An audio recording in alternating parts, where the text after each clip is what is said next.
I've always been a big advocate of data and how people can use data that they have from their previous responsibilities, previous results, etc., to improve their activity at their work. And you can actually do this in recruitment as well. And in today's video, I'm going to show you how you can actually use the data that you have to improve the recruitment process or to improve the sourcing of the candidates, especially on LinkedIn. Let's talk about it. Hi, my name is Cornelia. Welcome to my channel. I usually post videos about recruitment and HR topics, specifically in Germany because I'm living and working in Germany. And in today's video, I wanted to teach you how you can actually look for data in LinkedIn Recruiter and especially in LinkedIn Recruiter Lite. Talking about data is usually a subject that it might take a lot of time. That's why I wanted to separate these topics into two separate videos. In today's video, we are going to talk about data that you can see on the overview tab of a specific project that you have, that you created for a specific position. In the next video, we are going to talk about the reports tab that you have on LinkedIn Recruiter Lite. I'm going to tell you what are some of the metrics there, what they can tell you, and how you can actually use that specific information for future searches. And yeah, as you see here, you have multiple tabs that you can click on, and you can see the candidates that were recommended based on the searches that you had, the candidates that you've missed, and also another 129 candidates that are similar with the ones that you already saved in your pipeline. And yeah, if you are clicking to all of the links and going through them, you can see here all of the candidates that were recommended. You can see that we have 44 all recommended matches, 24 today's top matches.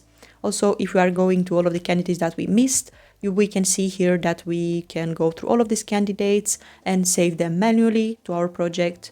And for the last tab, where we have all of the new candidates, we can see here that all of these candidates we didn't saw until now, but there are candidates that LinkedIn are telling us that will be a good fit. We can actually see this from the overview project. Moving forward, we have here different details about the project, who are the people that are the owners of the project. In this case, it will be only me because I'm the only one that has this license. And if we want to add project members, we have to do them based on the license that they will have. We can actually go there, as I've already showed you, add a license, and of course pay a license for another person. Maybe they will be the hiring manager, and yeah, they can actually see the candidates that we saved. Moving forward, we have here recent activity in the project, and you can see here all of the activity. Of course, this is my activity, but in case you are sharing the license with multiple people that have access to the specific project, you will have here the activity of other people. You also have the period from the last 4 weeks, last few months.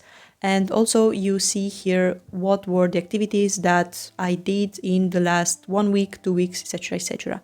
You also have this nice graphic here about your activity where you can see the profiles that you viewed, what are the stages in which those specific profiles are, how many emails you sent, and how many profiles you saved. Because I created this project as an example to show you guys how you can actually look for people on LinkedIn Recruiter. I've just saved people to the pipeline, but I didn't message them because I wasn't actually recruiting for an open position. So yeah, I didn't message people with fake jobs. You can see here, if you are clicking on one of the lines, for example, for profiles viewed, you can see that 2 weeks ago, there were 0 profiles viewed, 0 emails sent, profiles saved. So there will be 25 profiles saved. And also there were 0 people that have this stage changed because I didn't actually change them to actually save them in contact candidates or candidates that replied. If you are actually interested in one of the metrics that are here, you can actually move your mouse to the metric and they will actually show you only the line that will tell you what was the development in that specific metric. You can actually go here and see what was the activity. You can click here and view all of activities and you can see there more informations. Here on the emails trend, unfortunately, I don't have that much things to show you because, as I've mentioned, this project was created on my personal license, just as an example to show you how you can actually do sourcing on LinkedIn Lite. And yeah, this position didn't exist. That's why I didn't message anyone. That's why here you will see 0 everywhere. But yeah, in case you will actually have people that you are about to message, you will see here the number of emails that you've sent, average open rate, average response rate, how many emails were accepted, declined, or people that gave you no response at all. These metrics are in fact very interesting because you can actually see how your emails perform, so how attractive the email that you are sending to the candidates is. In this case, if you have a lot of people that decline your messages or a lot of people that are not responding to your messages, most likely your message is not interesting enough or they don't attract people to actually respond to them. Maybe if you message a lot of people that weren't open to work, of course you'll have a lot of messages that will be declined. And in this case, you can actually reposition yourself and maybe look and message people that are either in active talent or they are open to work, people that are engaged with the company based on the filters that you have on LinkedIn. Oh yeah, I think that this will be a better approach in case you see that you have a lot of messages that were declined. Of course, if you see that you have an average response rate of 1 day, a few hours, this is a good sign. This means that people that you are messaging are interested in the position that you are advertising because they respond pretty fast to your emails. If we go down to pipeline, here we do have a lot of information about the demographics of the people. So as you see here, we have 50 candidates in the project. Of course, 50 were uncontacted. You can see here, first of all, what will be the top job titles that the people have that you've messaged. Okay, because you are looking for software developers.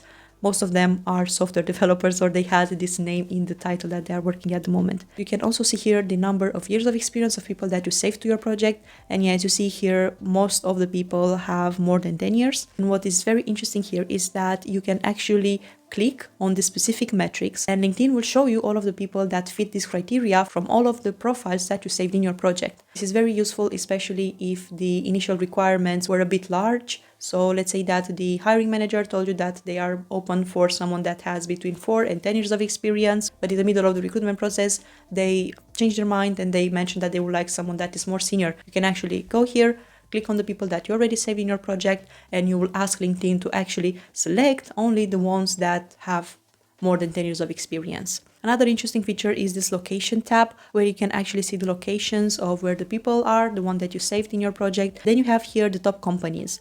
This is really depending on how you are using the company filter. If you don't know what I'm talking about, please watch my video where I'm talking how you can actually use the filters on LinkedIn Recruiter Lite to look for candidates that are suitable based on the job descriptions that you have at hand. For example, if you chose that you like people that have previous experience working in a specific company, most likely you will see here a lot of people that have been working in that company. In my case, I know that I selected Microsoft, so a lot of people that I actually selected worked at Microsoft before. Most likely you will message people and you will see that a lot of people that respond to your messages are from a specific company. If you message a lot of people from a specific company, this means that the profile that you're finding in that specific company is either a good match with what you are looking for, or something is happening in that specific company and there are a lot of people that are working there at the moment and that are more open to change their job and looking for new job opportunities.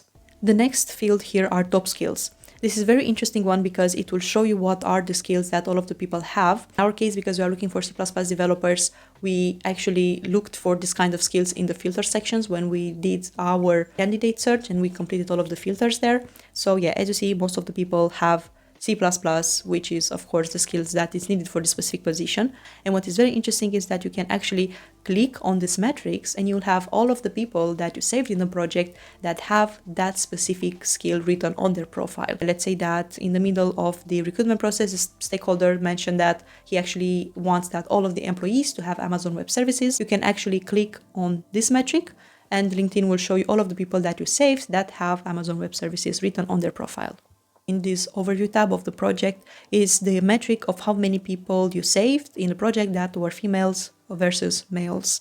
And this is very important because you can see, for example, in this exercise that I saved more males in the project than females. This is a problem. Usually this percentage should be 50-50. It would be a good idea for future pipeline to look for more females so we can have these metrics a little bit balanced. And another interesting feature here is that if you click on the metric, LinkedIn will actually show you all of the candidates that are females that you saved in the project. So yeah, this will be all of the things that you can find on the overview tab of a specific project. I know that when I talked about how you can actually source for candidates, this tab usually is empty when you just created a project and start the search. But after you save a few people in the pipeline, after you message them, you can actually have a lot of data that you can use for a better search of candidates in the future.